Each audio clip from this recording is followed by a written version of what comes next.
Xin chào tất cả các bạn.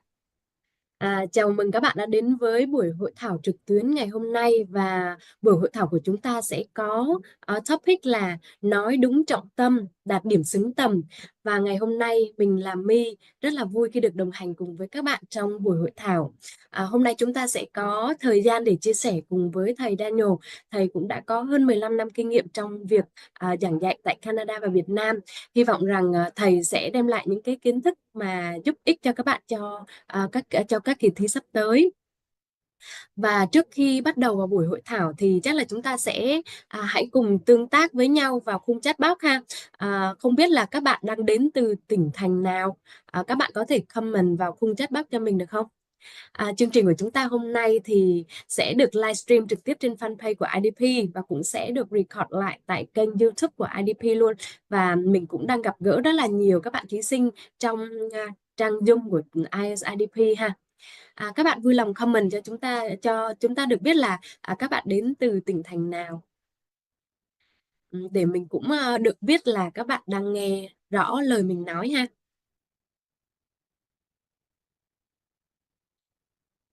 Cảm ơn các bạn đang tương tác rất là nhiều trong khung chat box. Có bạn đến từ thành phố Hồ Chí Minh, có bạn đến từ Hải Phòng. Chào bạn Nguyệt Anh đến từ Bắc Ninh này, bạn Ngọc Trần đến từ Lâm Đồng, có bạn Huyền đến từ Hà Nội ha, bạn Hana đến từ Hồ Chí Minh. Ừ. Ừ. Xin được chào mừng tất cả các bạn đến từ khắp mọi miền thành phố ở Việt Nam của chúng ta. Vậy là chắc là các bạn cũng đã nghe rõ lời mình nói rồi. Vậy thì mình sẽ bắt đầu. Trước khi mà bắt đầu vào buổi hội thảo thì mình cũng sẽ giới thiệu sơ qua về IELTS IDP và cũng như là các chương trình ưu đãi của chúng ta trong thời gian sắp tới.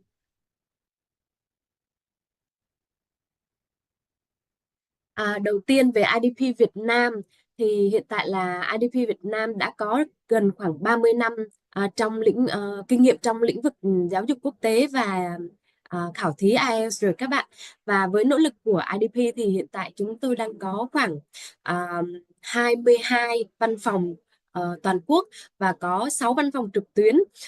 Vì vậy nên là các bạn sẽ rất là thuận lợi khi mà tìm tới IDP. Và trong trường hợp mà các bạn thí sinh không có thể có thời gian để tới văn phòng được thì chúng ta cũng có thể liên hệ với IDP qua các trang mạng xã hội và các kênh liên hệ như là hotline 1900 6955 này, hoặc là các bạn có thể tìm kiếm các thông tin chính thống của IDP qua trang web là idp.com/Việt Nam. Và chúng mình cũng sẽ có kênh fanpage Facebook là IELTS by IDP, và có YouTube cũng như Instagram, TikTok luôn các bạn ha. Các bạn có thể tìm kiếm trên rất là nhiều nền tảng xã hội và liên hệ với IDP. Về chứng chỉ IELTS thì chắc là cũng không xa lạ với các bạn nữa. Chứng chỉ IELTS thì là một chứng chỉ quốc tế có thể kiểm tra được năng lực ngôn ngữ là tiếng Anh của các bạn toàn diện trong 4 kỹ năng là nghe, nói, đọc và viết. Và hiện tại thì đã có hơn 12.500 tổ chức trên toàn thế giới đã chấp nhận kết quả thi IELTS.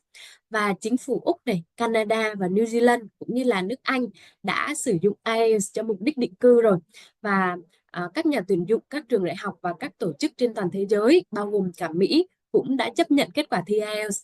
Và điều này cho thấy rằng là với một tấm bằng IELTS thì sẽ mở ra cho các bạn rất là nhiều cơ hội về du học, về định cư cũng như là việc làm trong tương lai ha. Và theo thống kê thì có hàng triệu thí sinh thi IELTS hàng năm, và kỳ thi IELTS được tổ chức tại hơn 150 quốc gia. Riêng tại Mỹ thì đã có hơn 3.600 tổ chức và chương trình đã chấp nhận kết quả thi IELTS, và IDP toàn cầu thì đã có hơn 2.000 địa điểm trên khắp thế giới. Vậy thì mục đích các bạn thí sinh tham dự kỳ thi IELTS là bao gồm những mục đích gì? Đầu tiên thì chắc chắn sẽ là dành cho các bạn thí sinh đi du học, và các bạn muốn săn học bổng thì mình sẽ thi kỳ thi IELTS ha. Hoặc là các anh chị các bạn mà đi làm hoặc là đi định cư ở nước ngoài cũng bắt buộc là sẽ phải thi IELTS để có thể được chấp thuận những cái mục đích của mình. Và kỳ thi IELTS thì cũng sẽ là cơ hội để giúp cho các bạn kiểm tra được năng lực quốc tế, tiếng Anh quốc tế của bạn tới đâu ha. Và với các bạn học sinh cấp 3 này, các bạn có thể thi IELTS để có thể được miễn kỳ thi tiếng Anh ở trung học phổ thông, hoặc là apply vào rất là nhiều trường đại học ở Việt Nam khi các trường đại học cũng có chấp thuận kỳ thi IELTS để xét tuyển ha. Và khi mà các bạn là sinh viên và có IELTS thì cũng rất là lợi thế cho các bạn khi tham gia các chương trình trao đổi giao lưu văn hóa quốc tế. Và sau khi mà mình tốt nghiệp này thì các bạn apply vào các công ty đa quốc gia thì IELTS cũng sẽ là một lợi thế của các bạn. Và có thể là các bạn cũng đã biết là từ ngày 1 tháng 4 thì chúng ta sẽ chỉ có kỳ thi IELTS trên máy tính thôi. Và với kỳ thi IELTS trên máy tính thì sẽ đem lại rất là nhiều lợi ích cho các bạn.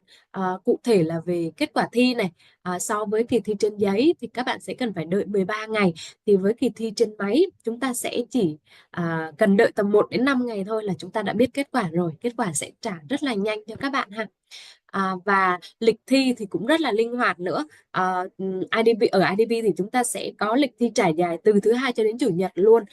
Ngày nào cũng có ngày thi cả, và trung bình sẽ có tầm từ 2 đến 3 ca thi. Các bạn có thể chọn ca thi buổi sáng, buổi chiều hoặc là buổi tối đều được luôn. Và tiện lợi hơn nữa là 4 kỹ năng các bạn sẽ thi trong cùng một ngày để thuận lợi hơn cho việc đi lại của các bạn. Tức là các bạn sẽ đến địa điểm thi, mình thi xong 4 kỹ năng là mình sẽ đi về luôn ha. Mình sẽ không cần phải đợi thêm qua ngày hôm sau hoặc là thi trước với kỹ năng nói nữa. Và có một điều mà mình chắc chắn là các bạn rất là thích, đó là các bạn có thể cải thiện điểm số của mình khi mà thi kỳ thi IELTS trên máy tính. Các bạn sẽ được chọn một trong 4 kỹ năng mà mình chưa hài lòng với điểm số của mình và tham gia thi lại trong vòng 60 ngày kể từ ngày thi chính thức của mình ha. Thì 60 ngày mình nghĩ là cũng đã có thể đủ thời gian để các bạn tập trung và ôn luyện vào một kỹ năng và giúp mình cải thiện điểm số. Và mình cũng có lưu ý là với hơn 12.500 tổ chức chấp nhận kết quả thi IELTS chính thì sẽ có khoảng hơn 2.000 tổ chức đã chấp nhận kết quả thi IELTS One Skill Retake của các bạn ha. Và ở Việt Nam thì cũng đã có rất là nhiều trường đại học hàng đầu cũng đã chấp nhận kết quả thi One Skill Retake. Mình lấy ví dụ như là trường đại học Bách Khoa này, trường đại học Mở, trường đại học Luật này. Các bạn có thể tra cứu những cái tổ chức này ở trên website của IDP các bạn ha.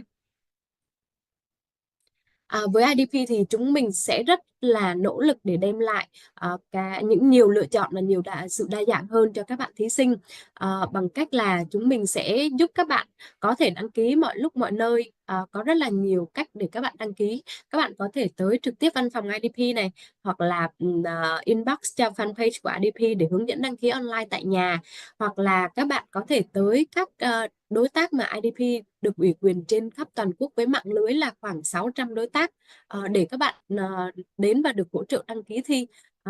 Và chúng mình sẽ hỗ trợ các bạn thật là nhiều nhất có thể để giúp các bạn đăng ký một cách dễ dàng và thoải mái hơn.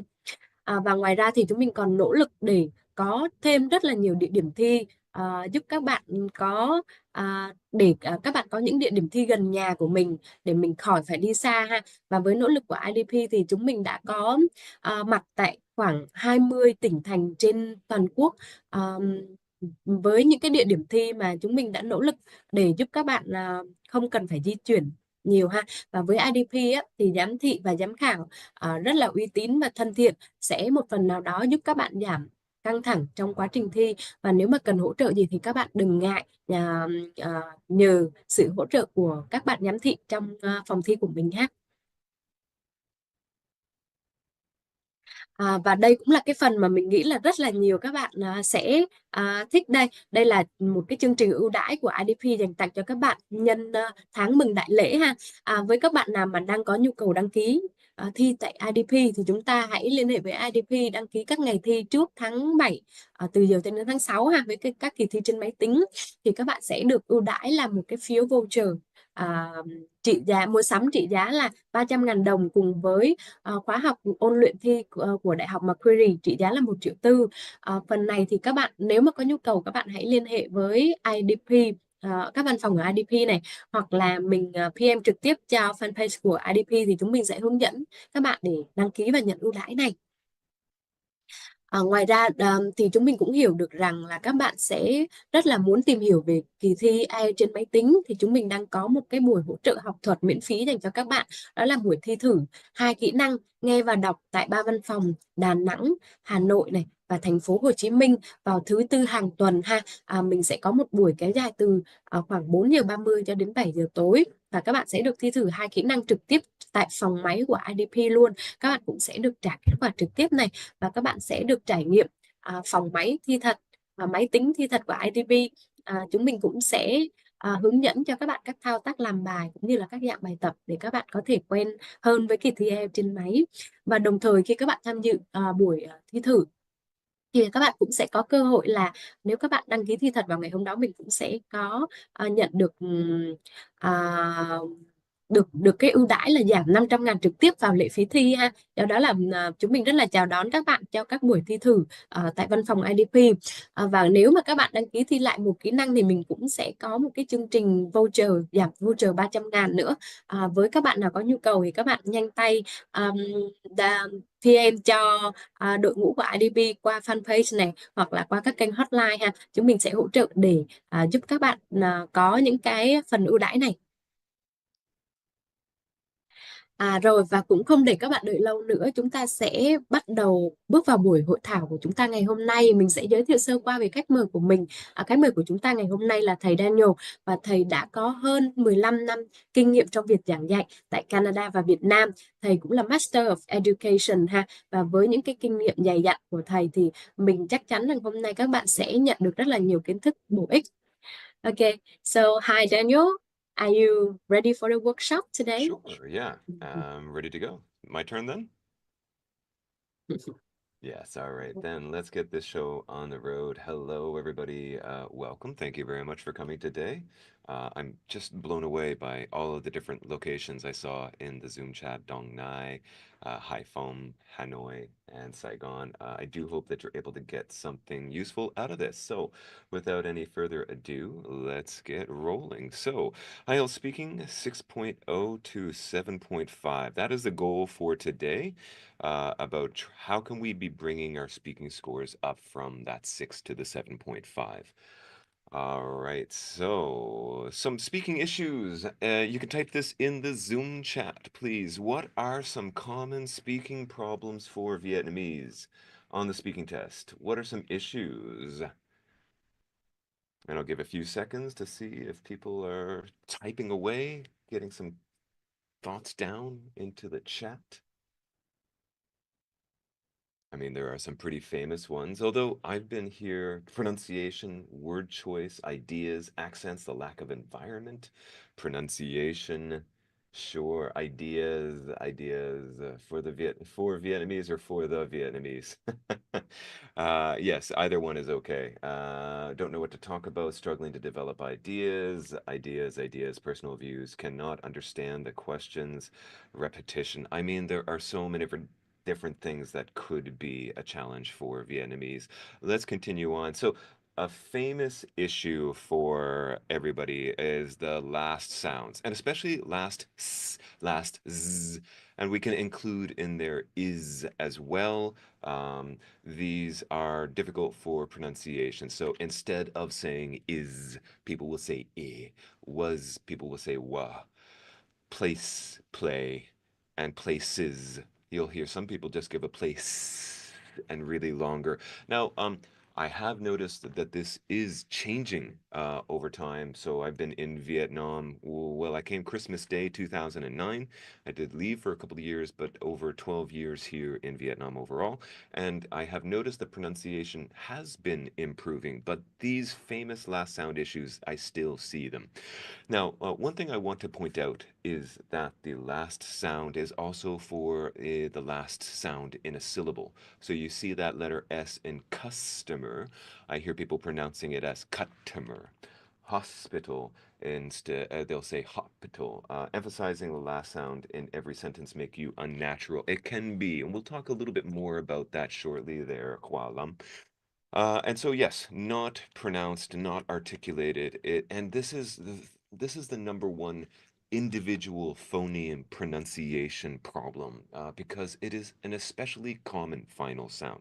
So you'll find it in just the regular vocabulary, as we showed up above, is, was, place. But think about present simple. He, she, it, and then we need to add that verb with s. Now, this can be a pronunciation problem, but I've also noticed this in my students' writing where they forget to put the s on the verb. So it indicates to me that it's not just pronunciation, it's also a grammar issue. And then plural nouns. I'm sure you're already aware about one of the big differences between English and Vietnamese is that English, we don't just have uncountable nouns, which is how Vietnamese language treats all of their nouns, but also we have the countable nouns. And then if it's countable, should we be using singular with a or an, or should it be plural with an s on the end? And that is the most common ending. So most Vietnamese I found can articulate this. They can say this. It's just they usually don't. It's not produced as a last sound in your own language. And then many, when you learned it as a child, learned English as a child, you never learned to produce that last sound. So it's a very challenging issue. But other final sound issues, too much sounds. So a last T or a last D can be changed into an S sound. So hundred being pronounced as hundress sound. And same with the T. It can be pronounced as is. And then it can be added unnecessarily to words. So there are several different levels of pronunciation issues. Number one, not saying last sounds.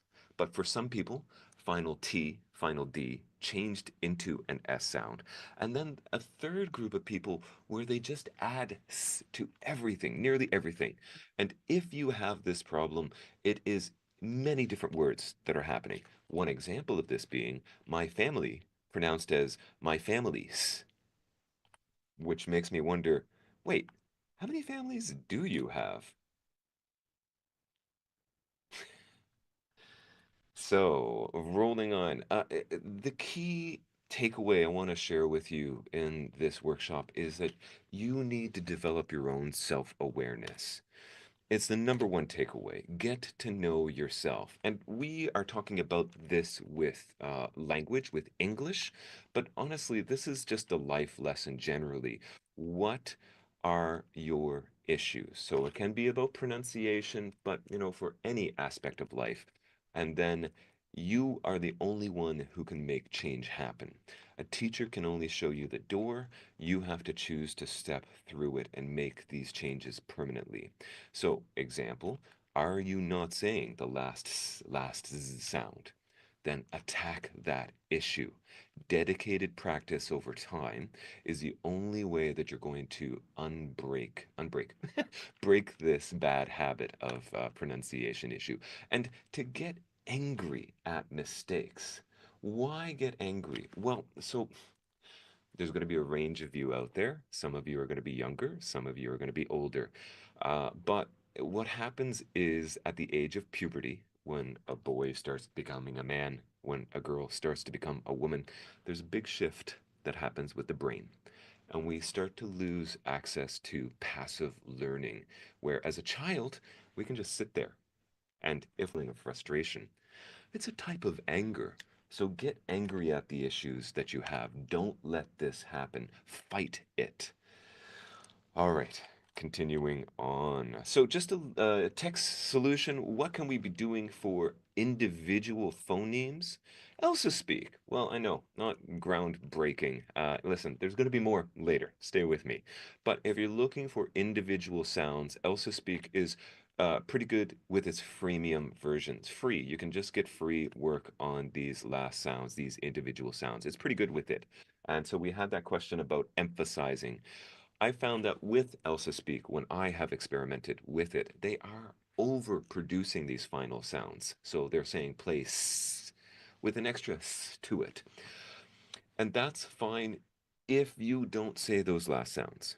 But once you start to produce them, you do need to bring them back a little bit. You don't want to overproduce because that will slow down some of the other aspects that you're going to need for the speaking test. And so, Hua Lam, to answer your question, you need to balance all of the different parts of the speaking test. It's not just about pronunciation and these sounds, but we also need other parts too. Of course, the vocabulary, the grammar, and then fluency and coherence. Thank you, Hannah. Yes, your good friend, huh?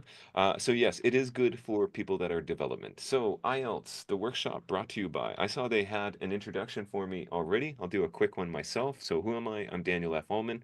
I also have a Vietnamese name, Teacher Dan, because of my black heart. Over 15 years of teaching experience in Canada, Japan, but also about 13 years in Vietnam with 2 years in Ho Chi Minh City, Ba Nam Dui in Hanoi, and now Da Nang has been Bai Nam Rui. Delighted to be representing IDP Vietnam as their IELTS expert again. I've been doing this for a while now with them, with Train to Trainer, Agents at Word event. Currently, I am an educator with RMIT, EIY and FPT Technology, and my own personal product, Innovative IELTS Insight. Previously, ILA Senior Teacher, KMS Technology, and Sacom Bank with the Director and Managers. I have been a teacher trainer for a while, lesson design, pronunciation skills, etc. I have been leaning into EdTech for nearly 10 years now. I believe that our smart devices are capable of taking us to the next level if we bring these in principled fashion. And then Celta Passe and Delta. But let's not spend too long on that. Workshop, what are we doing today? Well, it's about moving you from 6 to 7.5 in the 4 different areas that you were assessed. So pronunciation, lexical resource, grammatical range and accuracy, and fluency and coherence. And some general tips at the very end. So, the speaking band descriptors, well, what do you already know? I'm going to put in the Zoom chat a link to quizzes, and you have 1 minute to join, everybody. If you could please join this quizzes. Jump on in there. You have 1 minute to join. I can't let that go any longer because there's a lot of people here, and we've got stuff we need to get on with. So, I already hear people popping in. Great.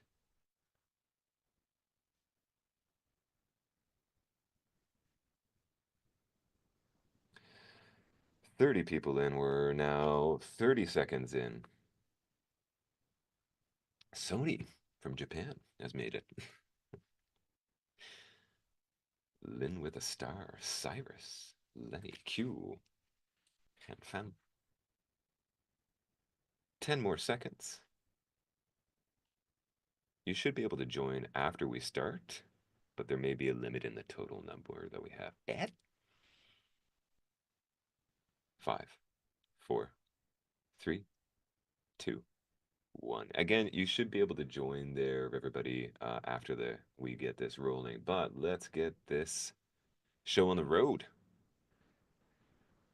And what are the speaking band descriptors? There are multiple answers. You do need to submit your answer afterwards.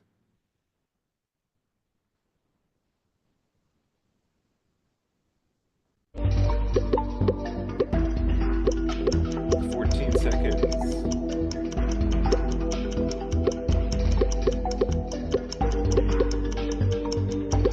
Pourquoi? And Tweet, don't forget to submit your answers. Time has run out. Right. And Leon, you'll definitely get some speaking part 2 tips. Oh, some people falling for my traps that I left there. We are talking about the speaking band descriptors. I see some people choosing task achievement. That is a writing. Same with coherence and cohesion. It is not coherence and cohesion, it is fluency. And coherence is the other speaking band descriptor. I know you're going to be angry at me now. Next question there, everybody. Only the one answer for this question. Which band descriptor talks about complex structures? 12 seconds.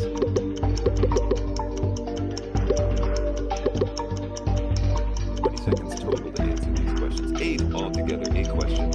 3,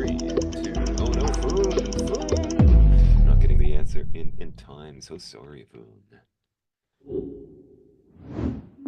And a few more people getting it correct. Bindang, now in the top spot, followed closely by Emma. Complex structures is indeed talking about grammatical range and accuracy, and we will talk more about that later in the workshop. Next question.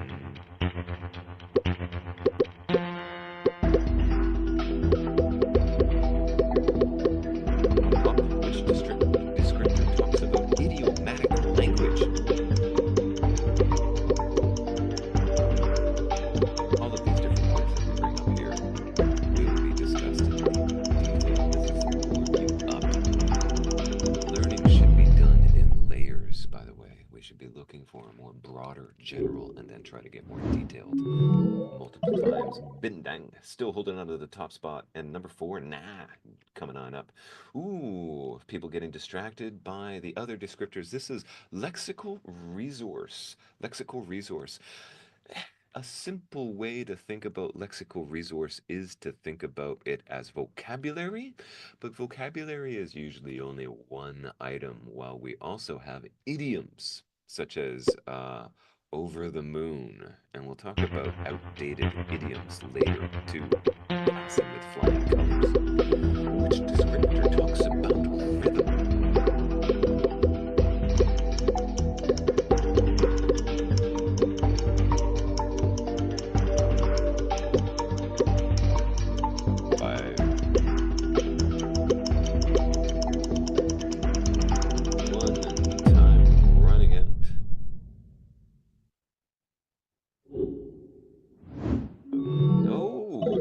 Holding on to the top spot. Debt, hello, welcome. Number 2, a lot of people choosing fluency and coherence, and I can understand that. I know when I first got into this, I saw some overlap between fluency and pronunciation, but rhythm falls under pronunciation, not under fluency. And again, we'll get more into that later. Next question. Which descriptor talks about repetition? Examples that I have seen with my students, they'll do things like which descriptor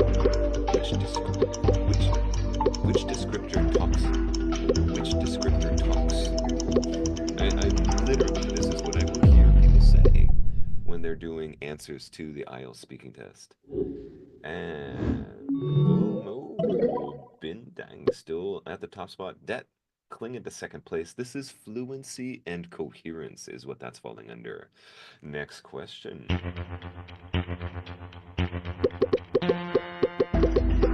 Hesitation, meaning waiting a long time before answering.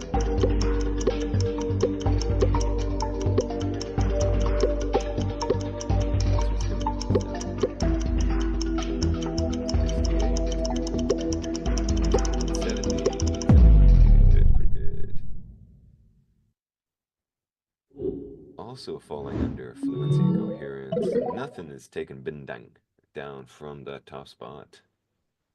2, 1, go. Collocation. First question was tricky. Thanks, London. I want some of these to be pushing you. None of these words come, like they all come from the band descriptors, the speaking band descriptors. 3, 2.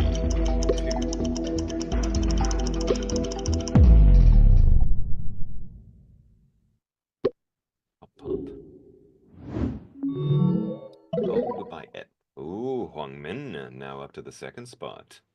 Lexical resource. Collocation, yes. Often seen as two words that go together, especially when you start to become more topic specific. So a simple example would be for architecture, ancient architecture. That would be a nice collocation for that. Next question, last question. Pop, pop, pop. Chunking. What is chunking? This is chunking. I'm giving an example. This is an example of chunking. When we speak in groups of words, and then we pause between the groups of words. This is chunking. And 64 answer, 65. those who are greedy. Oh, Bindang. Holding on at the top spot. Huang Min, well done. Second place. That is, again, pronunciation. And I see a lot of people choosing fluency and coherence. Once again, I understand. Fluency and coherence is more about like longer stretches. Well, the chunking and the rhythm, these are going to be smaller, and that's why they're under pronunciation. So let's go and you were greedy, were you, Min? Oh,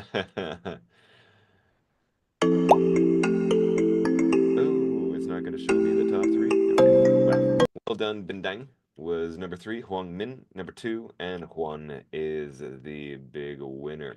Now, we were just talking about the speaking band descriptors, and you can access them online. They're easily and readily available. So let me share my screen with you so you can see it. So you can, of course, go to the IDP website. You can see the band descriptors are available here. You can see fluency and coherence, lexical resource, grammatical range and accuracy, and pronunciation, organized by the band descriptors 9, 8, etc. So here is the first link. Alternatively, if you prefer a different organization from the IELTS website, again, in the Zoom chat, so they've got a slightly different organization where you can see the 9, and then it follows in the row, the fluency and coherence, lexical resource, grammatical range and accuracy and pronunciation. Listen, you can look at it, you can check it out. If you are students, then I'm hesitant to encourage you to spend a lot of time examining this. I think it would be a good idea to spend a lot of your time on being better able to just use English, but yes, you can certainly spend some time on this. Regardless, let's get back into the presentation. Boom. So, speaking band descriptors, and so you can see I've copied the IELTS one in to my presentation. So, as I promised at the beginning, we're going to focus on pronunciation first. I've organized this kind of from the smaller parts of the language into the larger parts of the language. So, pronunciation. And our goal in this workshop is to move from 6. So, here is the pronunciation and some key criteria I want to draw your attention to. Chunking is generally appropriate. Rhythm may be affected by a lack of stress timing and or rapid speech rate. And now the score of 7. Well, pronunciation gets a little messy, where it's talking about all of the positive features of band 6. So you need to tick everything in band 6. If you do not have chunking, if you do not have idea groups, if you don't have those features, then you're not going to be able to get to 7. And then you can have some, but not all, of the positive features of 8. Well, what are the features of 8? Here is 8. Sustaining an appropriate rhythm. Flexible use of stress and intonation across long utterances despite occasional lapses. So let's come back to rhythm for a moment. A critical part of English is that English has a rhythm. English sounds like a bit of a dance. This is a big difference from Vietnamese. Vietnamese language is called a syllable timed language, which means every syllable is the same amount of time. And I will encounter Vietnamese who speak English like that. But please notice the way that I speak, and you'll see that I nod my head because English has a rhythm. English sounds like a bit of a dance. Okay, the students that nod their heads when they speak, they get better rhythm from it. Right, so what can we be doing to improve on these aspects? Again, developing self-awareness, tech opportunity. If you're here, then I assume that you have a smart device of some sort. You have a smartphone. Are you using this to record yourself and listen again? Now, a lot of people don't like to do this. Why don't we like to record ourselves and listen to it? Because of how we sound, right? We don't like the sound of our own voices. Why is that? Well, we hear a different voice. You got to understand the voice is generated in here and it is going through your head, through your skull to your hearing area. And that's why you do sound different. If you want a low tech way to find out how you actually sound, one hand here or here, and then one hand behind your ear. And it will reflect the sound waves back to you more. But you can record yourself. Now, listen, I hope you don't think I'm arrogant, but I have been told, oh, Teacher Dan, your voice so deep and low. I like your voice. Well, listen, maybe you think that too, but this is not my original voice. I have changed my voice over time. I have recorded and I have listened to myself and I have dedicated time to improving the way that I sound. And it does take time. And so this is one thing that you can be doing by recording yourself, and you need to get past that painful part of, oh, I don't like the way that I sound. I get it. Been there. Got through it. So, scripting an answer is one way that you could be improving on your speaking part two. Then you record yourself and you listen again. Okay, that's the basic level. And maybe some of you are doing this already. But then let's think about what is your target issue. And you need to, once again, what is your issue? What are your issues? And attack them systematically to remove them. So, are we talking about last sounds? Are we talking about countable nouns? Make a choice. So if we were going to go with the last sounds, for example, last s, last z, after you write the script, you review it and underline last s and last z sounds. Use is, place. Record yourself speaking, and then when you do it, make sure to say the last sounds. Do it. And then you need to listen again. And when you're listening, did you actually say the last sounds? So, next level, next part, next opportunity. So, again, you're recording yourself, listening again, probably best for speaking part two. Authentic practice, meaning no script. Don't write it out in advance. You give yourself just that 1 minute to prepare, and then you attack and you record yourself. And then you upload your recording. You can use some AI to make your transcript. For example, I will often do feedback videos for my students on their speaking or their writing, and then I put it onto YouTube. And then YouTube will auto generate the subtitles for you. That will give you the transcript. You can copy that, and then you can compare the transcript. Read and listen. Is it accurate? Fix it. If it's not perfect. It's AI. And after that, you can review the transcript for language areas, for pronunciation. ChatGPT with AI support. So it is today supposed to be about what can you be using with tech. Of course, we're going to talk about ChatGPT.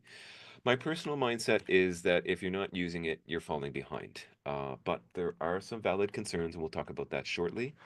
AI isn't going to take your job. People who know how to use AI will take your job.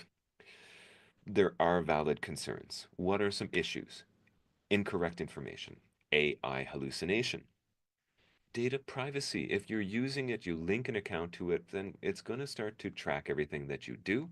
The voice mode, I've heard of some creepy things about talking to ChatGPT, ChatGPT talking back, and this is something I will recommend later, but then ChatGPT using your own voice to talk back to you. A little bit scary.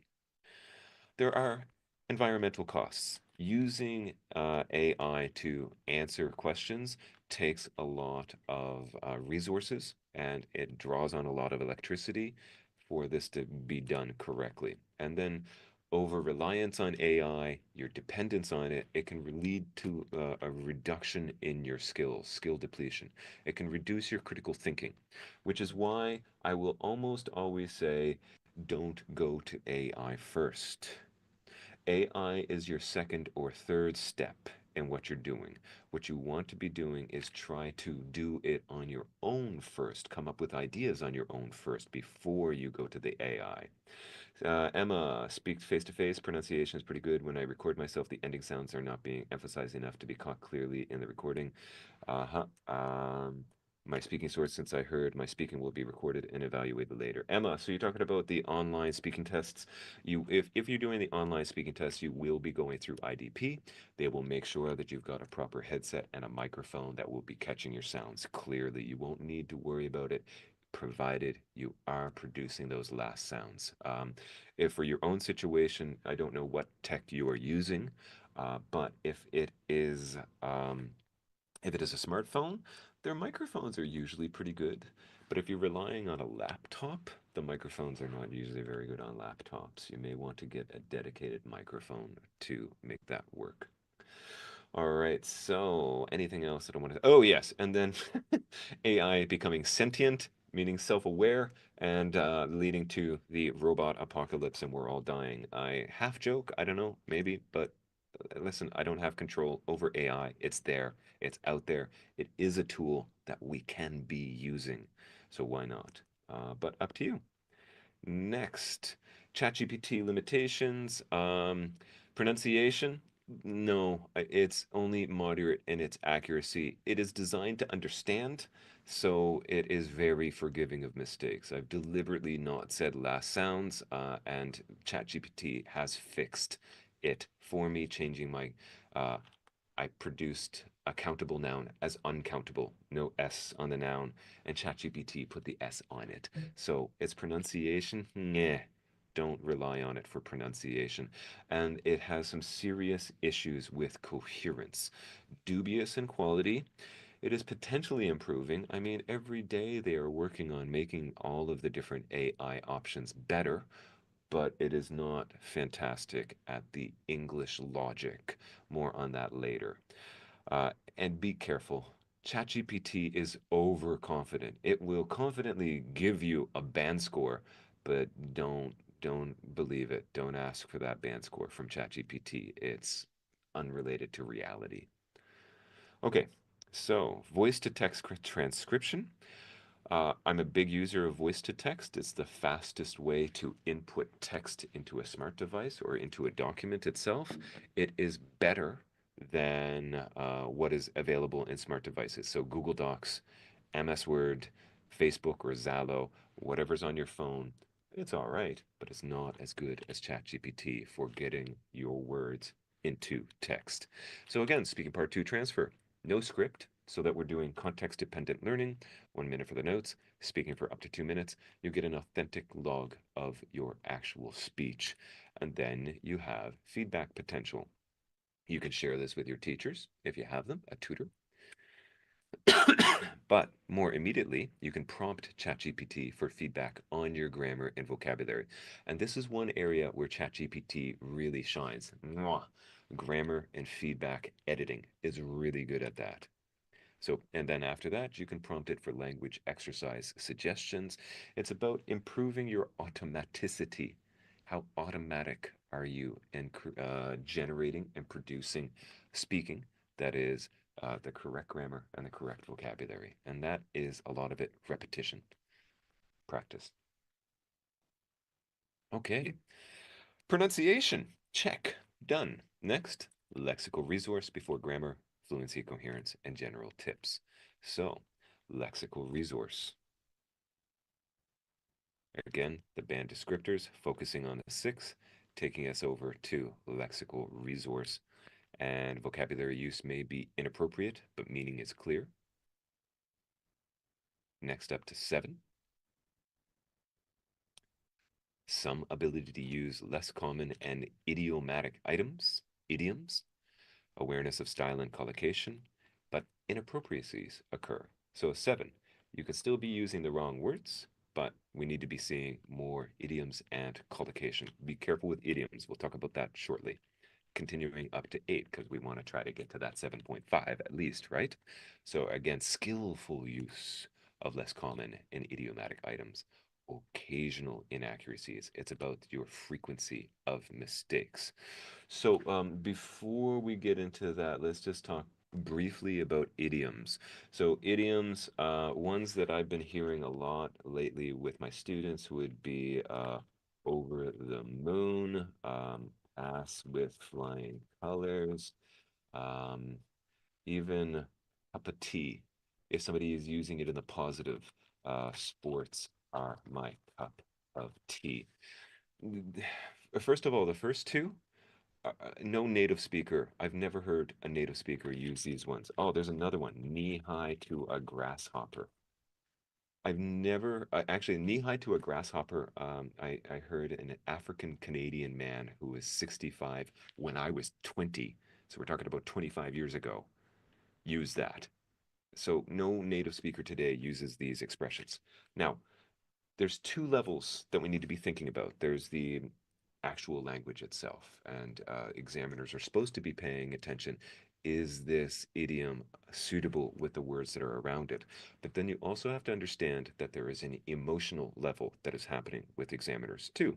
Uh, and I personally love it. But as a native speaker, they are predicting what should be said and how it should be said, including pronunciation. And if we are going off of what should be said, and there are differences in regions, differences between the broad British and American languages, but that's even too simple. But the example I want to tell you, so as a Canadian, I have a different pronunciation of oregano, basil, and herb. And I love to say these words around British people because they say it differently. And for them, it's wrong. And they have an emotional reaction. You can almost see them twitching because they want to correct me. So be very careful with learning idioms that are outdated, such as passing with flying colors, knee high to a grasshopper, and over the moon. Because then, on an emotional level, an examiner is going to be noticing and going, this person's, even if it might be appropriate with the words that are allowed around it. All right, sure, Hung Chang. All right, so glad to see that but in his 40s, but I've never heard other native speakers using that. So if I take face-to-face speaking examiner test from Emily asking, so if I take a face-to-face speaking test, will the examiner who interviews me is the one who gives me for the speaking skill? Yes, yes, you may get reassessed. Raining cats and dogs. I have never heard a native speaker use raining cats and dogs there, Cyrus. Never. Uh, yeah, so I would generally avoid those. Instead, I'd be encouraging my students to get a broader understanding of topics, different topics, topic education. Now, some of you are going to be cost an arm and a leg. Yeah, I've heard that. Some of you are high school students, some maybe even younger. I've taught students as young as 12. I gave a mock test to a 9-year-old once. The reality is that if you are younger, you have less life experience or knowledge. And even a university student, 45 years old, I've been alive longer. I just know more about the world. I did a reading test one time. I didn't even read the passage. I just read the questions and I got 75% correct on the answers because I knew the topic. So learn about different topics. Now, nothing replaces input for language development. And I'm going to come back to this. Consuming extensive reading and listening results in better language learners, language users. I cannot tell you the number of Vietnamese that I've met who are pretty good English users because of the TV show Friends. And this is underdeveloped, too often underdeveloped. People are only studying, trying to use, but they're not listening, they're not reading enough. So my favorite homework, watch English TV shows. It doesn't have to be TV, Netflix, YouTube, whatever you want to watch. And then spend 10 minutes a week discussing recent shows. This is authentic. I do this. I do this with my friends. I recommend shows for friends to watch and get shows from others. And then this leads to knock-on improvements for listening comprehension and speaking with the chunking and English stress-timed rhythm. Yes, not my chun. Good. Yeah, don't use the idioms because I feel confused whenever I use them in context. If you're not confident with something, don't use it. So AI. So if you don't have the time, I know you don't have the time. You're all busy. If you're in school, you probably have extra classes in addition to the homework from your regular school.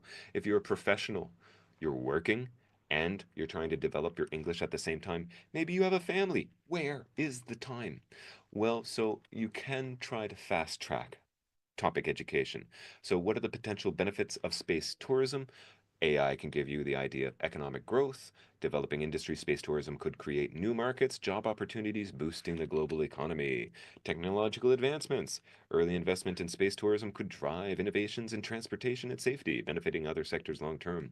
Environmental awareness. Experiencing Earth from space could inspire lifelong environmental stewardship among tourists. Dot, dot, dot. You get the point where you can get some ideas from this. People said at the beginning, I don't have ideas for it. You need to educate yourself on the different topics. This is one way. And then we can be getting into topic specific vocabulary, the collocations that you need, that higher level vocabulary examiners will be looking. So AI prompt to supply vocabulary for questions and topics. And then you have the option to translate this into Vietnamese with the AI. ChatGPT is better than Google Translate, especially longer texts. What is this? So example speaking part 3 question. What is the value in restoring historical places? Well, and here is a model answer from it. I'll leave you for a moment to read it. I'll keep quiet while you read this.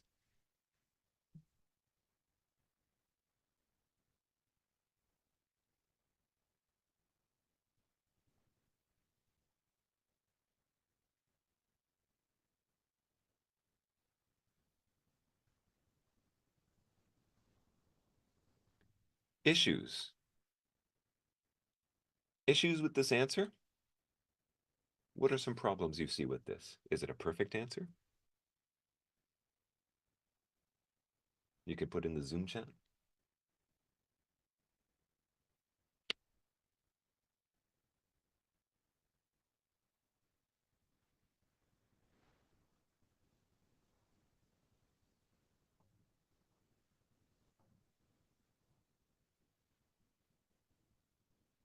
Yeah, I mean, so Min saying that Huang Min saying that we don't need to give any prompts. Well, I mean, you need to give a prompt, but you can ask it what is the question. You can put a question into it, and it can give you an answer, and it'll give you some nice language with it. However, uh, it can sound a little bit robotic to some people. Technical written language, written too formal are some of the messages. Lack of signposts. In IELTS speak, this will be called discourse marker or cohesive devices, but you're right, Quinn Lee, lack of signposts. Um, Right, low level, although keep in mind this is supposed to be 6 to 7.5. So it's not about people that are 4.0 for these type of questions. Won't be able to produce this while speaking. Yes, this is something that you can be using to educate yourself. One thing that jumped out at me is the number of times that heritage came out. Heritage, heritage, heritage could be seen as repeating the lexis, repeating of the vocabulary. It's not. I mean, it's part of another term, but it's not 100% perfect of an answer. So be careful with relying only on AI for for giving you these answers and for improving your language. Tech is an important part that can help you to improve. But formal study still needs to happen, and you still need to be going to experts, I believe, to bring yourself to the highest levels. Chun, long answers, not my Chun commenting lengthy. That will make the examiner will be confusing. The Vietnamese translation for people. We do need to have longer answers for speaking part 3, and we'll talk about the English logic later, but that's fine. And examiners may interrupt, but they should be able to follow the coherence of something. Next, grammatical range and accuracy, then fluency and coherence before getting to general tips. So, grammatical range and accuracy. Again, starting us off at level 6. And this is where we get into the structures. So, mix of short and complex sentence forms, variety of structures with limited flexibility. Up to level 7. Simple and complex used effectively despite some errors. A few basic errors persist. And then up to number 8. Occasional inappropriacies and non-systematic errors. A few basic errors may persist.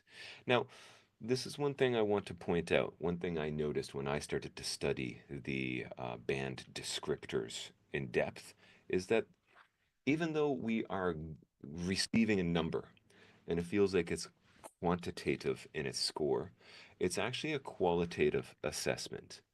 And people get very excited about the numbers, but what's the difference between a few basic errors may persist and number 7, a few basic errors persist? They're very similar. The difference being the may persist. So it's the frequency that's happening. And so that's why I'm encouraging you to be careful with those outdated idioms as well, where there is a bit of an emotional side to the scoring of the IELTS test. And research has indicated that, especially near the beginning of the test, if the examiner hears mistakes that are happening, and this could be on the emotional level, then they're going to start to look for more mistakes. But if they see positive features, then they're going to start to look for more positive features. Continuing on. So, grammar beyond the tenses. So, of course, we do need to be using the different grammatical tenses: present simple, past continuous, future perfect, etc. We need to be able to use these correctly. But we also need to be doing complex sentences. So, as I was playing Lian Quan, my mom called me for dinner. Yes, I do play. My favorite character is Natalia. Although I started playing with Volkoth recently. If we study hard, we can get a 7.5 on the IELTS. Woo! And then next, this new Dan Vo song, which was released yesterday, is already on repeat. It's so good.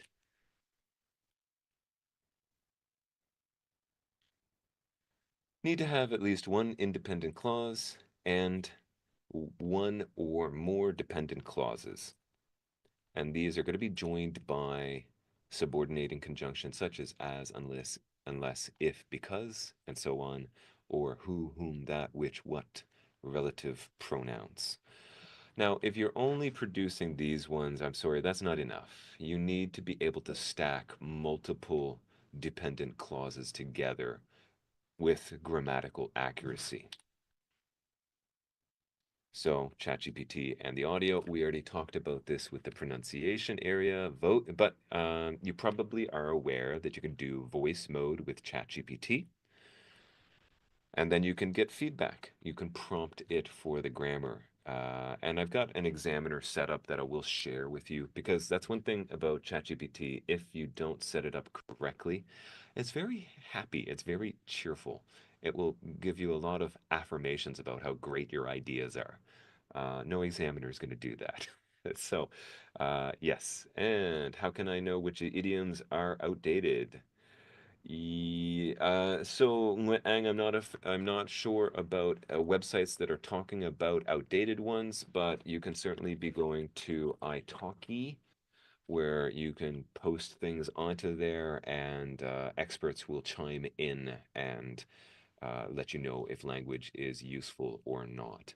So yeah, and then just watch modern shows. You'll see what's being used.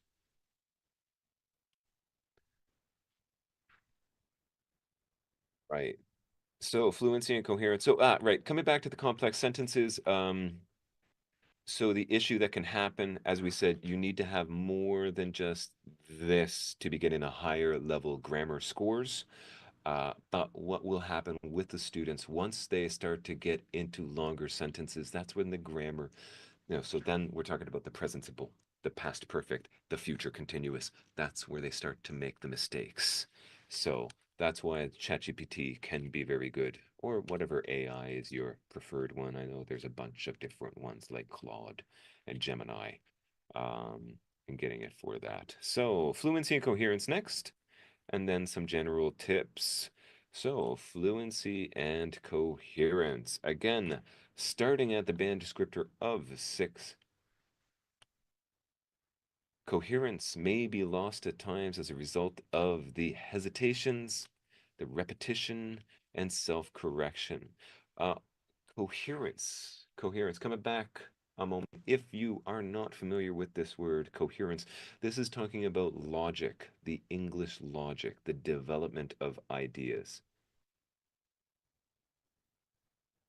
So, continuing on.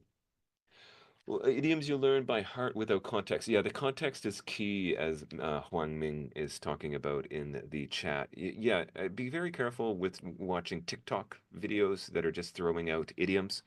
Go and if you like an idiom, you can Google it and look for what are the other words that are around it that bring it in.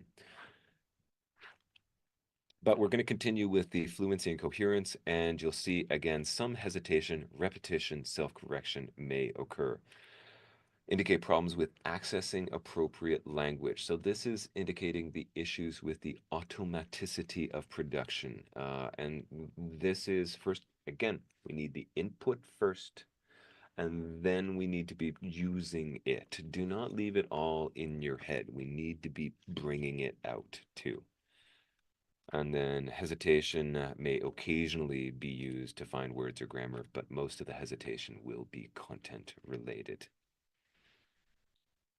So, developing fluency. This was something I put some research in. Like, how do I help my students speak faster and longer? The key, you're not going to be happy with me. You need to have subject knowledge. Awkward silence, right? Like, this is your big key. I need to know more. Yeah. Yeah. And that's why I've talked before, and I'm saying it again. We need to invest in extensive reading and listening. To optimize your chances of having the best score possible, you need to essentially be a polymath. New vocabulary for some. This means you need to be an expert or at least able to talk about many different subjects knowledgeably. And IELTS is always updating the topics and questions that will be talked about. So go and learn as much as you can of the different topics. So seeing some messages from Dung. Why do some examiners keep interrupting? Yes, examiners can interrupt you. Listen, I can't speak for that examiner. I don't know what the examiner was thinking. Could be off topic, could be that they want to push you to develop your ideas more. It'll depend on each situation, but examiners can interrupt you. Try not to get stressed out by it. There's thousands of different examiners out there in the world, and they all have different personalities. So you'll have some that are very friendly, very professional. Some will be cool and distant. Some may even, I've heard students say they seem angry. So try not to let that throw you off. Try to do what you're doing and roll with it. John Ricatti saying ChatGPT asking for outdated idioms.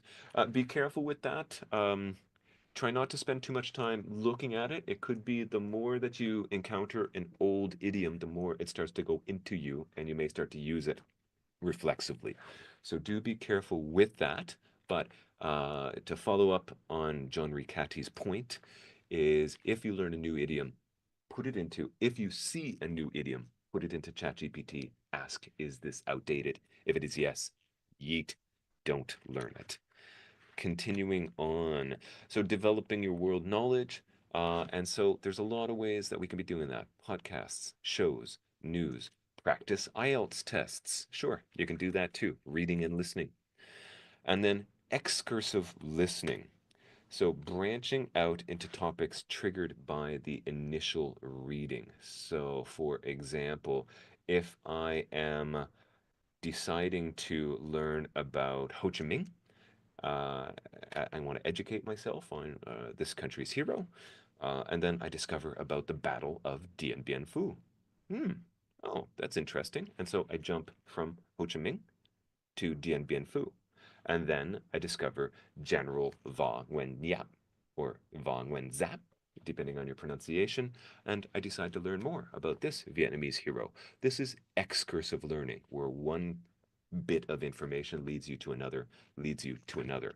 Um, but then we also need to be doing recursive learning, coming back to the same topic from a different angle. So, for example, maybe I am learning about Ho Chi Minh from Wikipedia, and then after that, I go and I get a book on Ho Chi Minh and I read it. And now I've got two sources where I learn and it deepens my understanding of that. Then I watch a documentary or whatever for it. So, should you use the same source repeatedly? It's okay. But you should be trying to get other sources and be careful with rote memorization and learning by heart. This is, with most teaching methodologies, this is considered one level of understanding, but a more lower level. We need to be looking at creative application of information in new situations, like being able to answer IELTS speaking test questions. If we only have rote memorization, like memorized answers, I have seen students with memorized answers, then they have limited flexibility. Uh, yes, right. Continuing on. When we have not my chun, I think when we have enough point, I got the speaking test on 14th, speaking part 3. I had said 1 point in example. That's enough. And next question. Yeah, that can happen, chun. So, audio interaction with ChatGPT. You can instruct ChatGPT to play the role of an IELTS speaking examiner. I'll share with a document with you here shortly where you can paste in instructions to make it more authentic. And then you have the potential to practice any speaking section, but it's best for speaking part 1, prompted to ask any typical speaking part 1 questions for whatever topics. And the topics I would recommend are ones that you've been reviewing or ones that you don't feel confident about. Attack your weaknesses. But then speaking part 3 is where it can really shine. Same as above, but critically, you can instruct it to ask follow-up questions that challenge participants on your answers, much as an IELTS examiner will do. And this is where the people who are memorizing answers to the different questions, this is where they will fall down, is on part 3, because you cannot anticipate always the follow-up questions the examiner will ask, and they'll often know if you've memorized an answer, and so they'll push you at that point. So having practice with this through ChatGPT is a useful method.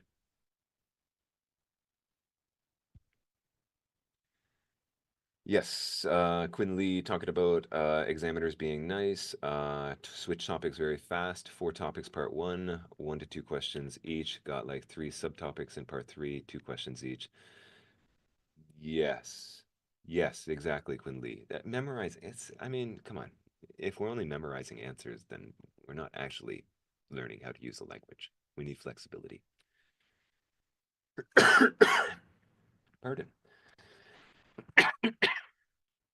Okay, continuing on. So, examiner practice, audio interaction with ChatGPT, the prompts. Let me grab those prompts for you and I will pass them along so that I'm not going to spend a lot of time on this with you. I think that this is not new for a lot of people anymore, about being able to do the audio interaction with people, but with ChatGPT.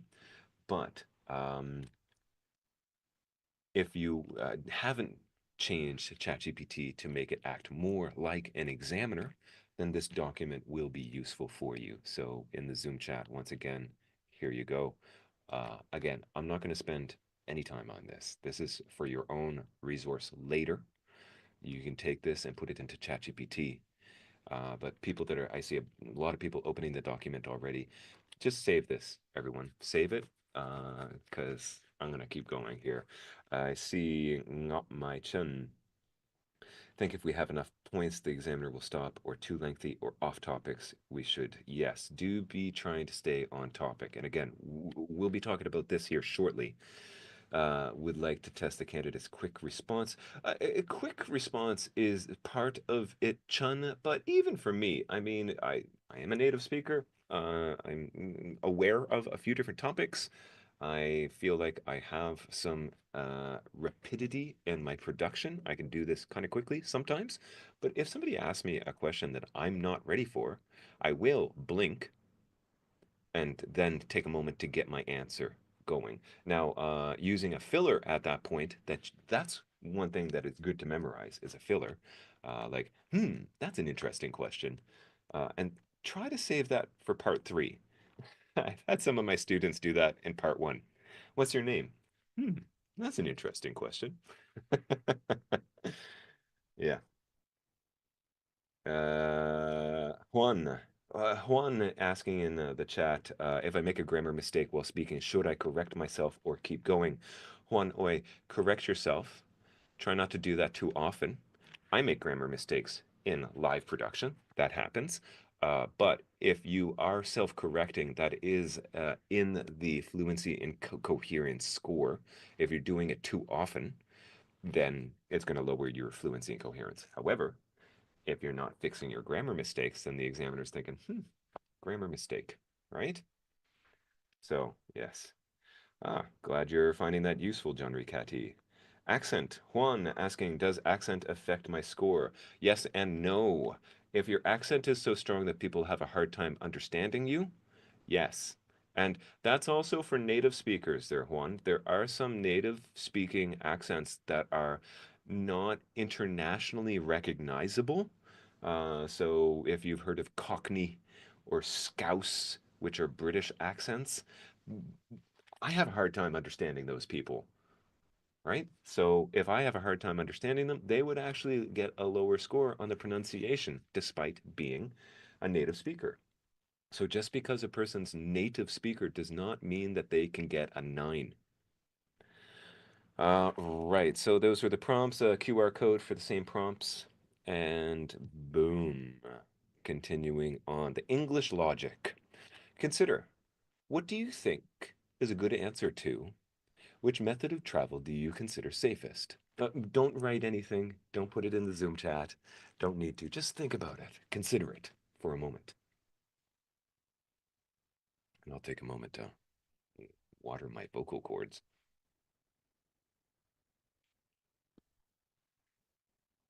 All right. Continuing on.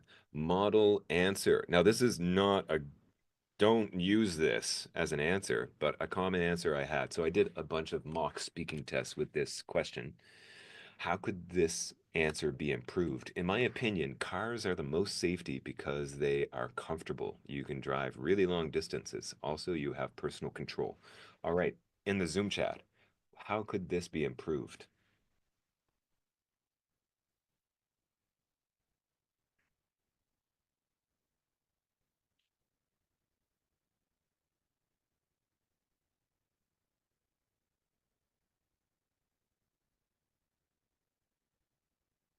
So in the Zoom chat, I see Carolyn, me, compare, Emily, explain why. It doesn't say why the cars are safe. It is off topic, incoherent. Use while to connect two sentences. Use more advanced vocab. Be a bit more descriptive. Need more complex compound sentences. Wow. More personal reasons and example. Suggest using ChatGPT to correct it. Yes, well, but the topic is about safety. Comfortable? Is comfortable about safety? I could I could see a way to connect comfort to safety, but it's not done here. By being more comfortable, a person is able to achieve a higher level of focus and likely result in fewer accidents happening. Yeah. Right? Drive really long distances. How is that about safety? And then personal control.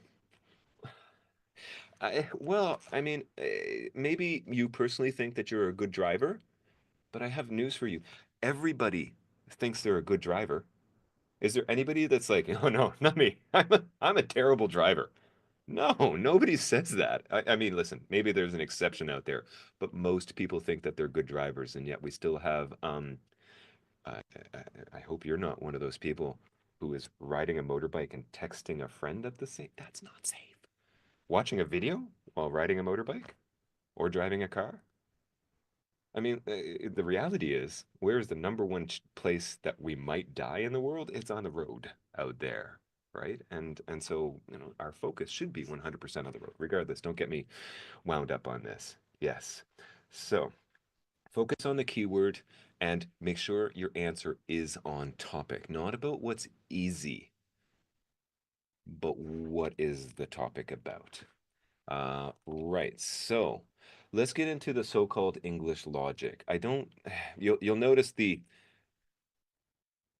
quotation marks. I don't feel 100% confident. I don't feel 100% comfortable using this because it sounds a little bit arrogant about English using the logic. But see what I'm going to do here next, and you'll see why it's called the English logic.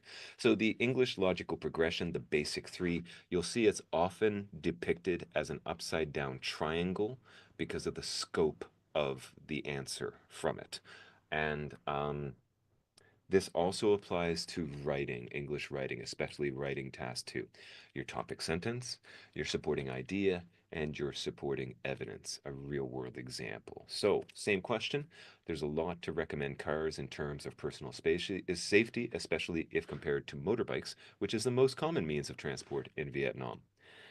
Supporting idea, cars are equipped with a lot of safety features, which keep improving each year. Supporting evidence. A prime example of these include the car's exterior made of durable materials like metal and plastic, seatbelts, and modern cars equipped with proximity sensors that beep when close to obstacles. So, focusing on that first sentence, and why is this so broad? Well, I mean, all we're talking about with our topic sentence is cars versus bikes. It's still very broad. Then we focus in on the supporting idea with the safety features. But I mean, look at a car and all of these different safety features that we could be talking about with a car. There are a lot. Then we hone in with the real world examples. Now, this is where most of my students fall down. They don't give the real world example. You, with English, you treat the other person like they're a little bit thick sometimes with these real world examples. Don't leave the idea abstract and in the clouds. Illustrate it with what happens in the world around us. And so, out of all of these different ones, the outer area, the safety belts, and it doesn't even have the proximity sensors. So into the Zoom chat, you say we need to stay on topic, but can we still be on topic, but a bit off the question because of our idea expansion? Huang Ming, this is about also being concise. As you notice with other people talking, how the examiners will interrupt. If I suspect, I'm not all of the examiners at IDP, so I can't speak on their behalf, but I suspect that some of them will be ready, maybe too ready, anticipating, oh, this person's off topic, and interrupting because they think you're off topic.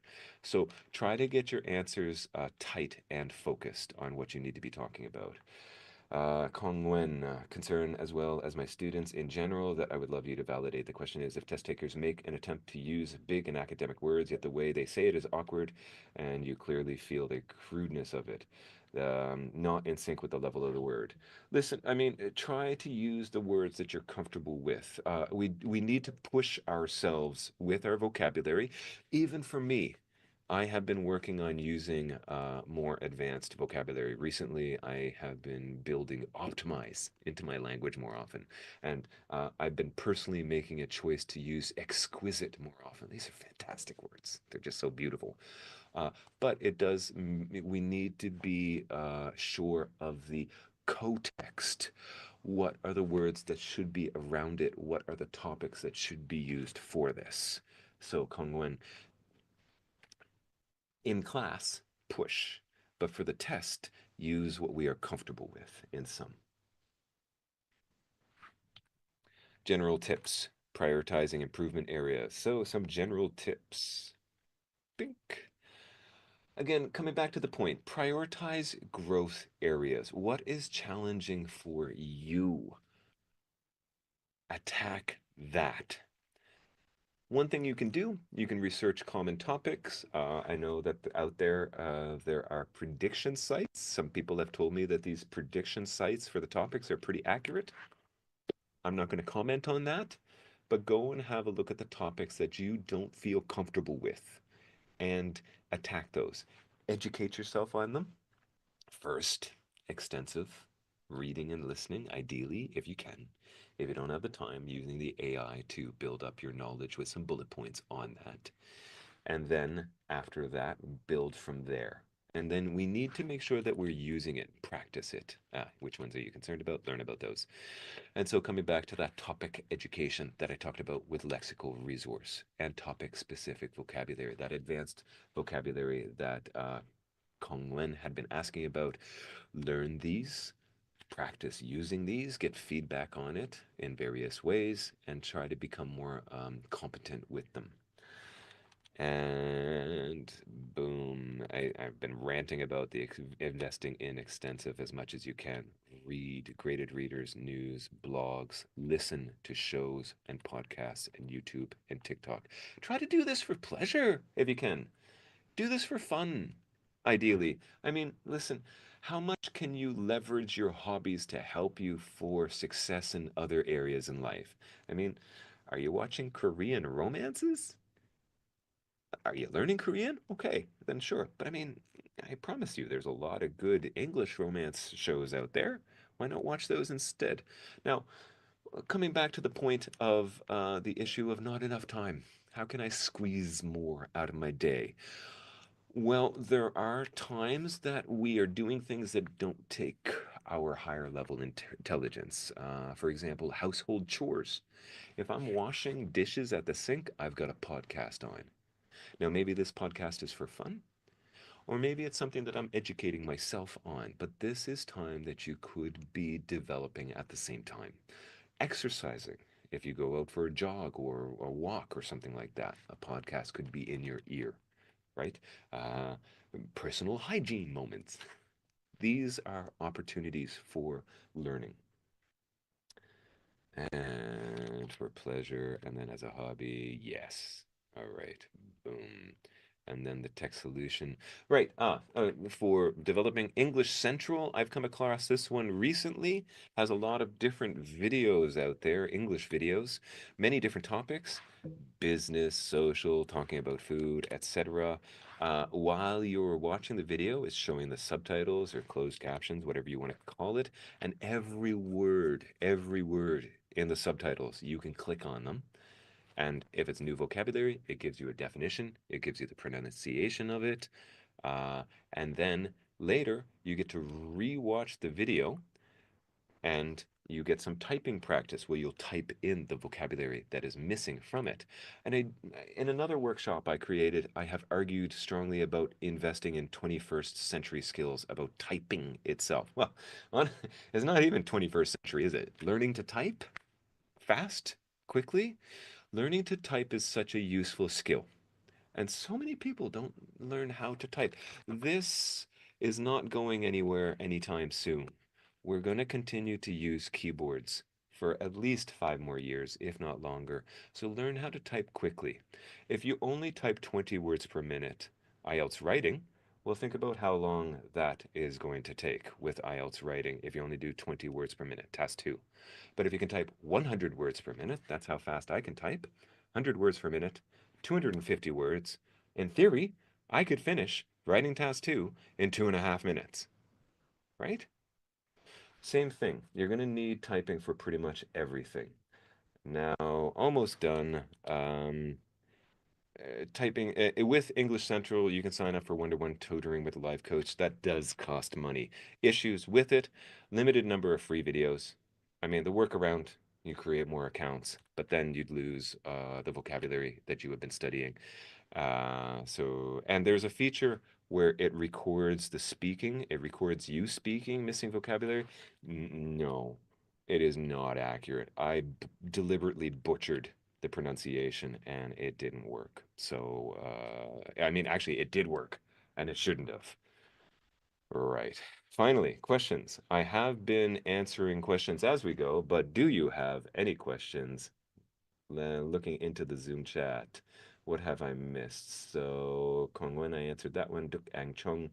How do we come up with ideas or think in a way that help us to answer questions, not topics, though? We might already come up with the information related to the question, but I can't figure out how to connect it all naturally. Okay, so Duk Ang Tong, how do you answer questions not topic? That was about that English logic, the upside down triangle. Practice giving your answers with your topic sentence, refine it more into a supporting idea, illustrate it with a real world example. Practice doing that a lot. That's your basic way of doing it. That said, there are clearly other ways of doing things. There are more advanced ways, so consume as much as you can with it. Other questions coming in. Can I get a 7.5 if I do not use big words? No, Emma.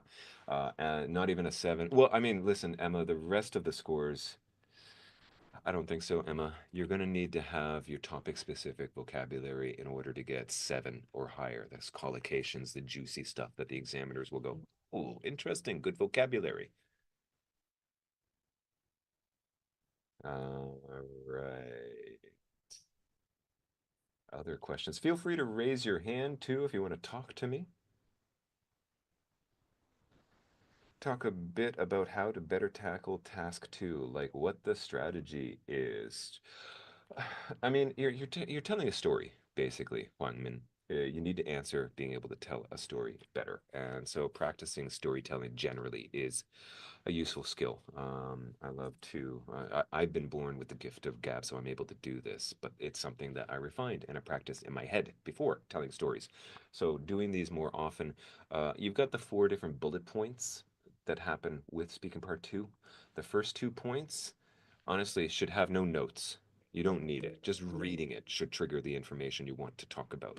But points 3 and 4, I'm a big fan of mind mapping, and there's a lot of resources out there on how to do mind maps.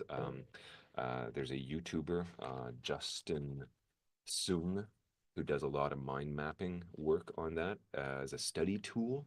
But mind mapping applies for speaking part two note taking, and it also for writing task two. It's great. And if you do mind mapping correctly, that hierarchy of English argument building of topic sentence supporting idea real world example gets built into it. So just making sure you stay on topic and keeping relevant with it, organizing the order of your information, it matters in English. Yes. Where are we? Next person. So, ooh, we got a few messages in there. I have another answer typed above one, in the typed above one from Kong. Did I miss one from Kong then? One more question. Should confidence or naturalness be considered to the overall assessment by the examiners? Officially, no. Unofficially, yes. It's all part of, like I said, there's 2 levels that are going to be happening. Sorry, I should say 2 levels, not 2 levels. 2 levels that should be happening where there is the official, where they examine the language, but an examiner's also, it's just like life. We judge people by how they interact with us. That first impression matters. Uh, Developing confidence is not something that's easy to do. And stress management is something that IELTS teachers should be passing along to students as well. A lot of students, I mean, they take the IELTS test once, likely, in their life. We do have the one skill retake, great, but it's a one-time exam. There's a lot of pressure on that. For a lot of people, it's a lot of money to pay for that test too. And then when they get to the day of the test, literally shaking going in. So stress management is a skill that's transfer value beyond IELTS, just like typing. Learning how to do that in some breath work is an important part of that.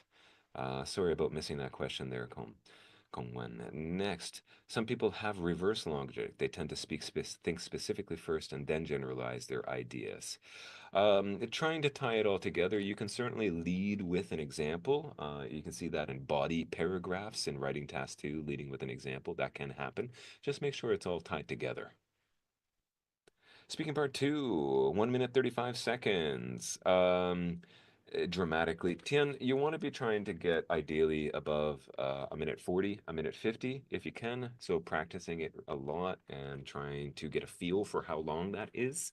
An examiner will only cut you off if you go too long. If you're below that amount of time, then the examiner may push you to speak longer. Emma Lay, my problem with listening test. Oh, okay, Emma. This is about speaking, but I'll read your question.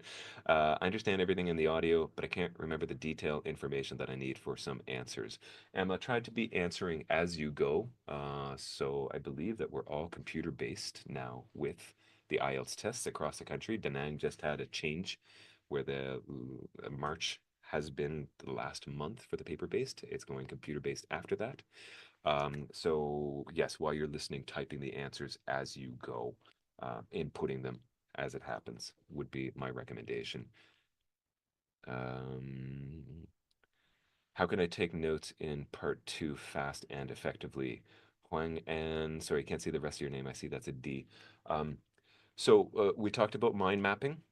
The first two bullet points of speaking part two don't need to be written down. As soon as you read them, it should prompt you with ideas. The other thing that you should be investing in is learning how to do shorthand slash abbreviations. What do I mean by that? Instead of writing the word people, PPL, using symbols instead of writing.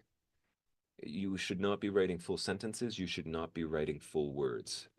What is the point of speaking part two notes? Are you going to give the notes to the examiner and they will mark your notes? No, the notes are for you. I like to think of the speaking part two notes and the writing task two plan as a love letter to my future self to help me remember what I need to be talking about. Get your notes ideally with the mind map so that they are coherent, that you are progressing through in telling your ideas. What do we have next? Part two, Chungwen, I think. I'd like to ask if there is there a difference in speaking style for part one and part three? Like, do we have to be more formal for part three? Chungwen. Um, so it's a test, and so we shouldn't be too informal with the test. We should not greet the examiner with "What's up?" or "Yo" or "Bro." Don't be calling them bro or bruh. But there should be a level of formality to all of it. If you want to be getting the highest level scores, you should be coming in with your topic specific vocabulary for everything and advanced structures all the way from the start. Some people view part one as only warm up and not giving the highest levels. No, all of it. A lot of people who got a really high band score in speaking often give the same kind of advice, like talking to the examiner as your close friend. Band six, should they try the same or should they try to impress the examiner? I recommend trying to impress the examiner. I mean, if you can change it into a conversation, yes, that would be nice if you have that confidence. But otherwise, I recommend that people be trying to show off the highest level of their abilities.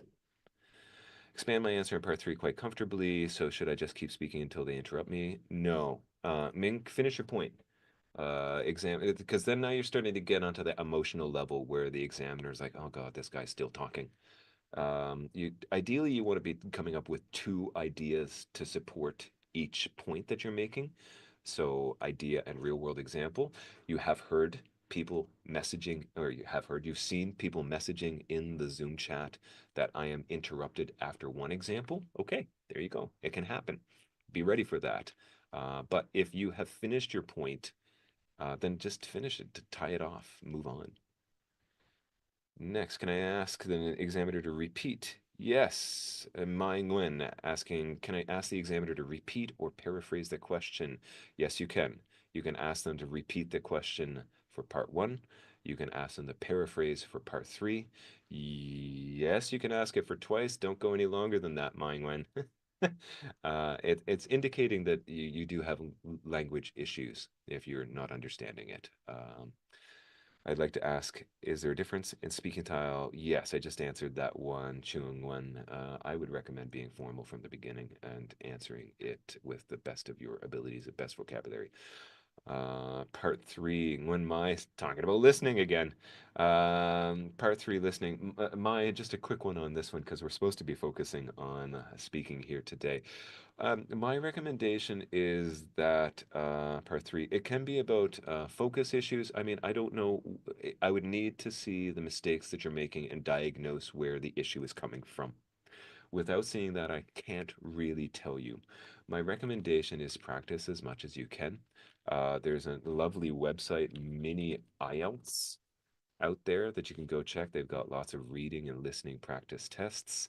I don't know about how good everything is, but you're going to get more practice with it. Nguyen Ang, is it okay to talk more than 2 minutes? No, the examiner will interrupt you. Stop. Again, you're getting onto that emotional level. If she's not stopping when I asked her to stop, that's rude. Listen, stop. Yeah. Kong Wen, thank you. You're welcome, Kong Wen. Mai Nguyen, can I ask the yes? Yes, Ming answered that question. Huang Ming, how do you approach increasing input for part two? It's quite personal, so ChatGPT. Yes. Yeah, and so Huang Min, that's why I say ChatGPT should be the second step. First step should be you. What would you naturally talk about on your own first? Craft a story. If you're going to go with a script, write it all out, and then you can put it into ChatGPT to improve it.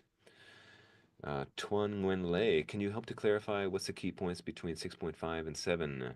How should we prepare and fill that gap? So I mean, it depends on all of those different points that I pointed out in the presentation here, Tuan Nguyen Lei, about, fluency and coherence, your repetitions, your hesitations.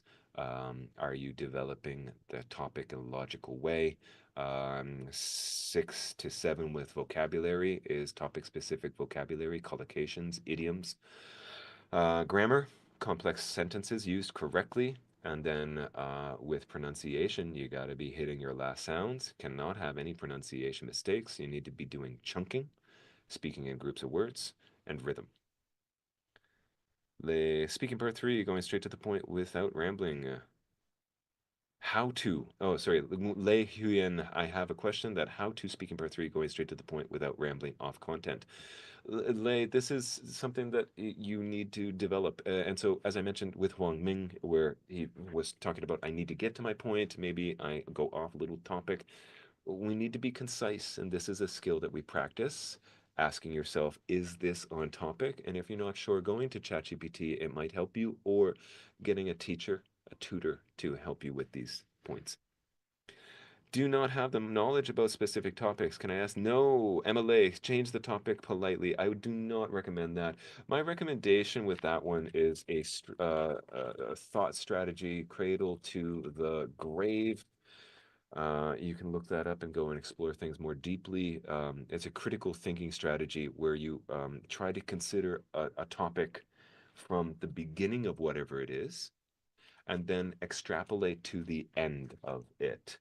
Dong Tao Nguyen Sur, I see you. Just a moment. I see a few written questions that were first. If you want to keep your hand up, then I will call on you to talk. How long should I pause to think of more ideas? Tian Tang, minimal pausing. Don't want to think too long. Use a filler. That's an interesting question. Ngok Chen, are you penalized if you go until you are stopped? Provided your answer is coherent and on topic, no, you're not penalized. There was a hand raised. Could you raise your hand again? Happy to chat with you. I think that was Dong Ngok Tao Nguyen. No? Gone? Right. Tian Tang, should I believe all the speaking mock test assessments on YouTube because they're evaluations?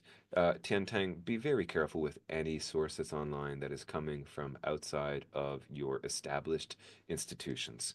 IDP, IELTS, any of the IELTS providers. Anything outside of that, you can't know if they're correct. Reliable grading, IDP, IELTS sources out there and feedback. Yeah. In terms of grammar, should we use reversion? On one hand, it's advanced. On the other hand, I guess it's uncommon and spoken language. Be careful there, Carol and me, with some things that are atypical, not usual, only if you feel absolutely confident in it. You're welcome, Tian Tang. Don't use any idioms, Tui Cheng Wen. Is it okay if you don't use any idioms? I argue that we should be very careful with idioms. You can try to use some more common ones that are out there, but topic-specific vocabulary with collocations that are advanced will be catching examiners notice and should be able to get you higher scores. How can I think about the next idea while I'm speaking to improve it? Huang Min Ti Nguyen. I want to ask, how can I think about the next idea while I'm speaking to improve it better? I mean, this is where we need to become experts on the topics so that we're already considering the points. The other thing to Huang Min Ti Nguyen is to be there are some common topics, common answers that examiners will expect you to talk about. So educating yourselves on these topics in advance is the key to this. Fung Mak. Aim for 8 or higher. Okay, well, this workshop's supposed to be 7.5 top, but okay. Is it okay to give short answers in speaking part 3? You want to, I mean, without having seen the answer, I can't really comment on it, but the example answer I gave to you where about the cars, I feel that would not be enough. I would be moving into talking about the motorbikes afterwards and comparing the car to the motorbike and how motorbikes are not safe. They're not safe for driving around on. Not my chen. Mr. Chris Pell. Mr. Chris Pell, IELTS Advantage. IELTS Advantage is a great site, by the way. A lot of English teachers cut their teeth. There's an idiom for you. IELTS Advantage, the site, and IELTS Jackie. Those are some nice English sites for educating you on how to do all parts of the IELTS tests. Yeah, I mean, Mr. Chris Pell was an examiner. I don't believe he is anymore because he's gone so much into this business. So he would be pretty accurate. Although IELTS has updated the band descriptors back in 2023. So, you know, he may be a little bit off, but I think he'd be pretty good. I cannot speak about Adrian. I'm not familiar with Adrian. Cyrus Nguyen, what clues does an examiner often use to determine if a candidate's answer is memorized or not? Listen, it's pretty obvious when something is memorized. Most people are not good actors. So there will be intonation that's not there. The person's like, and you can see them like rolling their eyes up as they're trying to remember the memorized answer. Yeah, it's obvious.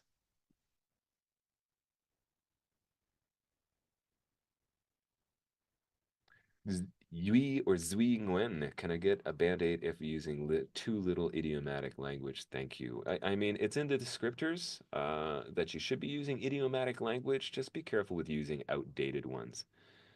What about Pelt's answers? Pelt's answers and then a link IELTS answers. Sorry there, Carolyn and me. I can't just open the site in the moment and too many other things on the go and review it. So I cannot comment on that at this moment. I am unfamiliar with it, but thank you for sharing the link and I'll definitely check that out on my own.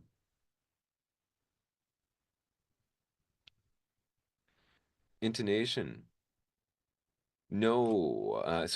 Huang Min, do you think that intonation usually only comes after we reach a certain level of mastery in our coherence and fluency? No. I have seen some people with some nice intonation at much lower levels, but then not having good pronunciation and then not being able to fluently articulate. I mean, intonation is, you know, your voice moving up, your voice moving down. Um, there can be emotion given with it. So I ask my friend, "How are you?" My friend says, "I'm fine." I ask my wife, "How are you?" "I'm fine." "Oh, I'm sleeping on the sofa tonight." So, intonation, I feel that all aspects of pronunciation should be learned from the very beginning, even at lower levels. And you will encounter people that are quite capable with English language, but never develop their intonation. All right, I believe I'm a little bit overtime with my delivery of the workshop. IDP team, do let me know if I'm going overtime. I'm happy to answer these questions, though. Body language. Often make weird facial expression or hand gestures. Well, don't be using rude hand gestures, right? Don't use this finger right here at the examiner, and don't be like at them. Listen, there's the two levels that are happening, that emotional side and the linguistic side. The emotional side is hard to quantify. Try to have as pleasant an interaction with them. That said, for most people, when they concentrate, their concentration face will often furrow their eyebrows, and that's fine. Just try not to be angry looking at them and like shaking with anger when you're looking at them. Unfriendly examiner. I met an unfriendly examiner. He made me anxious. What should I do about it? I'm sorry to hear about that, Ngopchan. Do make sure, like, I believe that examiners should be warmly professional. They should not be aggressive or angry, and it should not be a confrontational approach. If this does happen to you, do make sure that you find out the name of that examiner and you report that person afterwards. Now, and who can say about that given situation? But IDP and IELTS does take this seriously. So yeah, let it be known, and then hopefully the team can work with that examiner to help them improve. As I said, there are thousands of examiners out there. All of them have different personalities. If you think about the different people that you meet throughout life, right? Some people are friendly, some people are unfriendly, right? And sometimes that person can be an examiner. I do feel for you. I've had students who have encountered aggressive examiners, and the students told me later that they felt that they had a lower score as a result of that. And that made me upset and made me really feel for them. So hopefully if there's examiners watching this, try to be a little bit more friendly. But then for yourself, realize that this can happen. Roll with it as much as you can. And just try not to get it throwing you off your game. This comes back to stress management as well. And a big part of stress management goes outside of language, but it's breathing. Don't forget to breathe. If you are not breathing correctly, if you don't have enough air in you, you're putting your body into physical stress. If your body's in physical stress, it will amplify, it'll make your own emotional stress from the test more. Handling ngop, teeing up with an unfriendly examiner. Sorry to hear that. Number of examiners involved in assessing the IELTS speaking test. Does this include the examiner? Do all examiners have, is there one who is more decisive role than others? So it is possible for a test to be reassessed.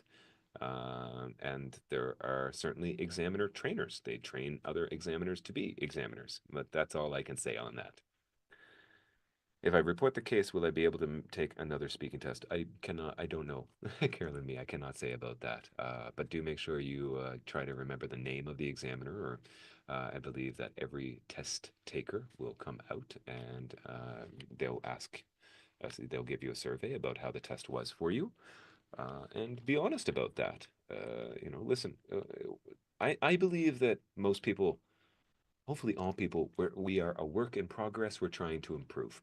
So give the feedback so that IDP can improve, so that the examiner can improve. Maybe the examiner is unaware that maybe they have a face on that they are concentrating as they're trying to assess your language, and it could look like the person's angry. I don't know about your situation, but listen, do give the feedback and, help us all to improve, to get better. Okay. Thank you, Daniel, for your sharing and answering a lot of questions for the test taker. Các bạn thân mến, mình biết rằng các bạn đang có rất là nhiều câu hỏi dành cho IDP và cũng như là dành cho cho speaker của chúng ta ngày hôm nay. Tuy nhiên là do là thời gian của chúng ta cho buổi workshop thì cũng sẽ có hạn. Do đó nếu các bạn có thêm nhiều câu hỏi nữa, các bạn có thể inbox vào fanpage của IDP và chúng mình sẽ cố gắng hỗ trợ trả lời cho tất cả các câu hỏi của các bạn ha. Và IDP hàng tháng thì chúng tôi cũng sẽ có mỗi tháng là một buổi, cố gắng là một buổi workshop học thuật như thế này để hỗ trợ cho các bạn. Do đó là nếu các bạn có quan tâm đến các buổi workshop của IDP, các bạn có thể nhấn follow vào kênh fanpage Facebook IELTS by IDP để chúng ta có thể biết thêm về những cái workshop sắp tới ha. Và một lần nữa thì cảm ơn các bạn rất là nhiều vì đã dành một buổi sáng chủ nhật dành cho IDP, dành cho thầy Daniel và đặt ra rất là nhiều câu hỏi hay trong buổi workshop này ngày hôm nay. Và mình cũng hẹn các bạn vào những cái buổi workshop sắp tới. Mình cũng xin phép làm kết thúc buổi workshop ngày hôm nay. Một lần nữa cảm ơn các bạn rất là nhiều. Once again, thank you, Daniel, for being here today. My absolute pleasure. Thank you very much, everyone. Really enjoyed this. Some great questions. And me, thank you for being the MC today. Hope to see you all again soon in the future.